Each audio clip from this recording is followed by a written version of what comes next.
हमारे साथ सांसद चंद्रशेखर आजाद हैं। सर, जिस तरीके से बीजेपी ने ऐलान किया है कि वो 32 लाख गरीब मुसलमानों को सौगातें मोदी देगी ईद के मौके पर, ताकि वो ईद अच्छे तरीके से मना सके, कैसे देखते हैं बीजेपी के इस फैसले को? आपने देखा है कभी कोई जो है किसी का मजाक उड़ाता है। जिस तरह से वक्फ अमेंडमेंट बिल लाके और मुसलमानों के जो राइट्स हैं, उनकी जो जगह हैं, उनकी जो मस्जिद हैं, उनकी खानका है, उनकी ईदगाह है, उनके जो कब्रिस्तान है, उनको लूटने का प्रयास जो है, उनको छीनने का प्रयास वो भाजपा की सरकार कर रही है। उसके बाद सौगात मोदी ने, मैं इसको कर रहा हूँ बर्बाद मोदी, बर्बाद कमज़ोर वर्ग, बर्बाद मुसलमान, बर्बाद सिख, बर्बाद ईसाई, बर्बाद जैन, बर्बाद SC ST OBC।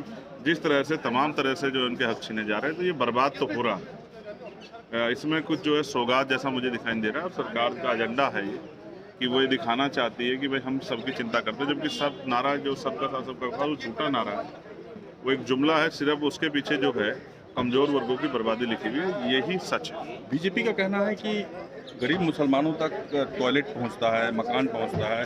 उसी तरीके से हमने फैसला किया है कि 32,000 जो बीजेपी के कार्यकर्ता हैं, 32,000 मस्जिदों तक पहुंचेंगे और 32 लाख मुसलमानों तक सौगातें मोदी दी जाएगी। और इन 32,000 मस्जिदों का निरीक्षण तो नहीं कर रहे, कल इनके नीचे भी कुछ खोदने लग जाए, ढूंढने लग जाए, कोई धार्मिक स्थल खोजने लग जाए। ये हो सकता है, मैंने क्या कहा, बीजेपी करती कुछ है, कहती कुछ है, और जो होता कुछ है, ये बिल्कुल स्पष्ट है। और मैं फिर आपसे कहूँ कि किसको किसकी कितनी चिंता है, ये जग जाएगा, ये किसी छिपा हुआ नहीं है। अगर इस देश, जिस दिन मुसलमान इस देश में भारतीय जनता पार्टी के साथ खड़ा हो गया, आप समझ लेना भारतीय जनता पार्टी हाशिए पे चली जाए, क्योंकि उनके पास एक ही वो है कि मुसलमानों का दिखा के वो लोग वोट मांगते हैं और मुसलमानों के नाम से उनकी राजनीति चले। धन्यवाद। बातचीत के